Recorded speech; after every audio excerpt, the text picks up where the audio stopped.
कल मुझे लड़के वाले देखने आए थे, अब मुझे देखने के बाद बोले हैं कि मुझे तो दिखा दिए, अब और किसी को मत दिखाना। अब मैं समझ नहीं पा रही हूँ कि मैं पसंद आ गई इसलिए बोल रहे हैं कि मतलब मैं आगे नहीं समझ पाई।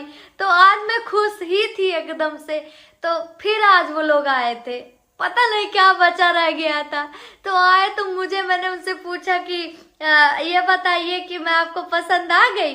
तो यार वो इतने पे बुरा मान गया, मेरा मुंह ले जाके शीशे के सामने खड़ा कर दिया, कह रहा मुंह अपना देखो। मैंने देखा, मैंने कहा हाँ। तो कह रहा है कि अब बताओ तुम्हारा मुंह तुमको पसंद आ रहा है?